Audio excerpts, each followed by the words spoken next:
ప్రపంచంలోనే ఏ రెండు జీవితాలు ఒకటిగా ఉండవు. ఏ ఇద్దరి జీవన శైలులు ఒకేలా ఉండవు. కాకపోతే ప్రవేశించిన రంగాలు, పొందిన ప్రజాదరణ, మాస్ ఫాలోయింగ్, సాధించిన విజయాలు, అనుబంధ బాంధవ్యాలను పరిగణనలోకి తీసుకొని పరిశీలించినప్పుడు ఎన్టీఆర్, ఎంజీఆర్ మధ్య కొన్ని పోలికలు కనిపిస్తాయి. అవేమిటో ఇప్పుడు చూద్దాం. నటరత్న ఎన్టీఆర్ సినీ జీవితం మన దేశం చిత్రంతో మొదలైంది. ఆ సినిమాలో ఆయన సబ్ ఇన్స్పెక్టర్గా నటించారు. ఎంజీఆర్ కూడా తన తొలి చిత్రం లీలావతిలో సబ్ ఇన్స్పెక్టర్ వేషమే వేశారు. 15 చిత్రాల్లో నటించిన తర్వాతే హీరో ఛాన్స్ ఎంజీఆర్కు వచ్చింది. ఇండస్ట్రీకి వచ్చిన 11 ఏళ్ల తర్వాత రాజకుమారి జానపద చిత్రంలో హీరోగా నటించారు. ఆ రోజుల్లో తమిళనాట త్యాగరాజ భాగవతార్ క్లాసిక్ చిత్రాలకు, పియు చిన్నప్ప మాస్ మసాలా చిత్రాలకు పెట్టింది పేరు. ఎంజీఆర్ చిన్నప్పను మనస్ఫూర్తిగా తీసుకొని మాస్ హీరోగా ఎదిగారు. ఎన్టీఆర్ హీరోగా నటించిన తొలి చిత్రం పల్లెటూరి పిల్ల కూడా జానపదమే.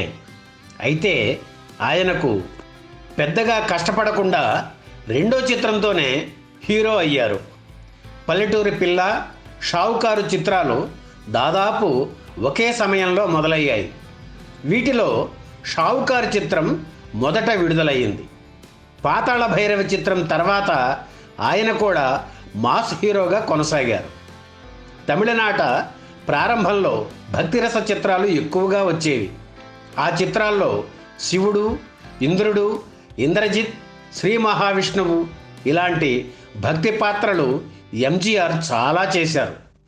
ఎన్టీఆర్ నటించిన తొలి పౌరాణిక చిత్రం మాయా రంభ. ఆ తర్వాత ఎన్నో పౌరాణిక పాత్రలు పోషించి ఆ తరహా పాత్రల్లో తనకు సాటి మరెవరూ లేరనిపించుకున్నారు. 1936లో సతీ లీలావతి చిత్రంతో మొదలైన ఎంజీఆర్ నట జీవితం 40 ఏళ్ల పాటు విజయవంతంగా సాగింది. పురచ్చి తలైవారుగా, మక్కళ తిలకంగా ఆయన ప్రేక్షకుల ప్రశంసలు అందుకున్నారు. ఒక పద్ధతి ప్రకారం తన సినిమా కెరీర్ను ప్రజలతో మమేకం చేస్తూ వెళ్ళారు ఎంజీఆర్. ఆయన 1947లో తొలిసారిగా హీరో వేషం వేస్తే ఆ తర్వాత 2 ఏళ్లకు తెలుగు చిత్ర పరిశ్రమలో అడుగుపెట్టారు ఎన్టీఆర్. తన నటనతో ప్రేక్షకుల్ని రంజింపజేయడమే కాకుండా వారికి కష్టాలు వస్తే ఆదుకోవడానికి ఎన్టీఆర్ ఎప్పుడూ ముందుండేవారు. 1952లో రాయలసీమ క్షామ నివారణ నిధి కోసం 24 రోజుల పాటు 40 మంది ఆర్టిస్టులను తీసుకొని ఆంధ్రదేశం అంతటా తిరిగారు. ఒక సినిమా నటుడు జనం మధ్యకు వెళ్ళి జోలి పట్టి నిధులు వసూలు చేయడం భారతీయ చలనచిత్ర చరిత్రలోనే అదే ప్రథమం. పరిచయమైన దగ్గర నుంచి ఎంజీఆర్, ఎన్టీఆర్ ఎంతో అన్యోన్యంగా ఉండేవారు. వయసులో తనకంటే ఎంజీఆర్ పెద్ద కావడంతో ఆయన్ని అన్నా అని పిలిచేవారు. ఆయన కూడా తంబి అంటూ ఎన్టీఆర్ను ఆప్యాయంగా పిలిచేవారు. ఈ అన్నదమ్ముల అనుబంధం ఎంత గొప్పదంటే ఆ రోజుల్లో వీరిద్దరికీ ఒకరే మేకప్ మ్యాన్ ఉండేవారు. ఆయనే పీతాంబరం. తెల్లారి 5 గంటలకు మొదట ఎన్టీఆర్ ఇంటికి వెళ్ళి ఆయనకు మేకప్ చేసి ఆ తర్వాత ఎన్టీఆర్ దగ్గరకు వచ్చేవారు పీతాంబరం. ఎన్టీఆర్ తెలుగులో నటించిన రాముడు భీముడు, మంచి చెడు, కథానాయకుడు, అన్నదమ్ముల అనుబంధం వంటి చిత్రాలను తమిళంలోకి రీమేక్ చేసి అందులో నటించారు ఎంజీఆర్. అలాగే ఆయన నటించిన కొన్ని తమిళ చిత్రాల రీమేక్స్లో ఎన్టీఆర్ నటించారు. ఇద్దరు మాస్ హీరోలు కావడంతో ఆ చిత్రాలు 2 భాషల్లోనూ విజయం సాధించాయి. ఎన్టీఆర్ ఇంట్లో ఏ ఫంక్షన్ జరిగినా ఎంజీఆర్ తప్పకుండా హాజరయ్యేవారు. హైదరాబాదులో ఎన్టీఆర్ నిర్మించిన జంట థియేటర్స్ రామకృష్ణ 70mm, 35mmలను ఎంజీఆర్ మద్రాసు నుంచి ప్రత్యేకంగా వచ్చి ప్రారంభించారు.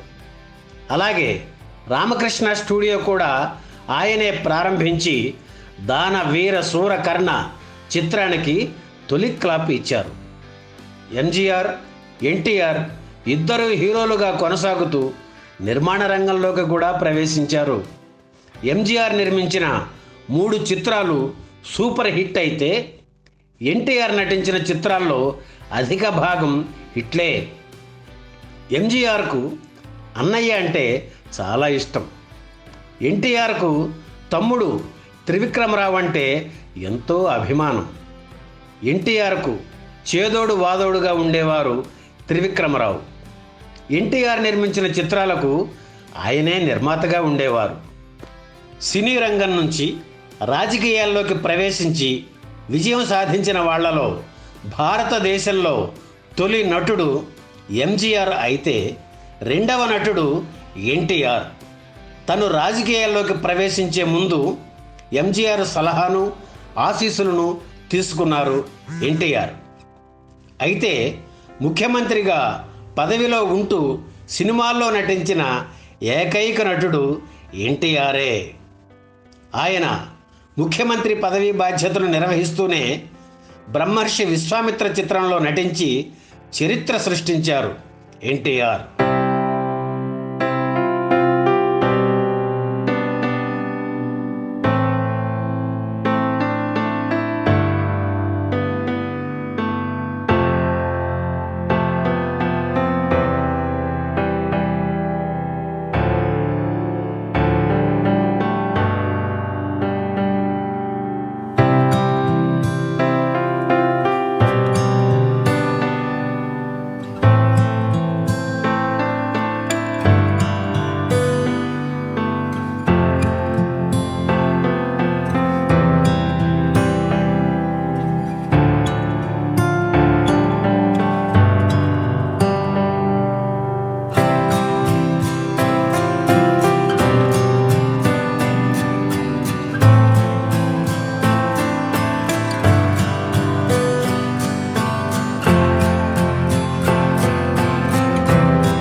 ఈ వీడియో మీకు నచ్చితే లైక్ చేయండి, షేర్ చేయండి, వెంటనే సబ్స్క్రైబ్ కూడా చేయండి.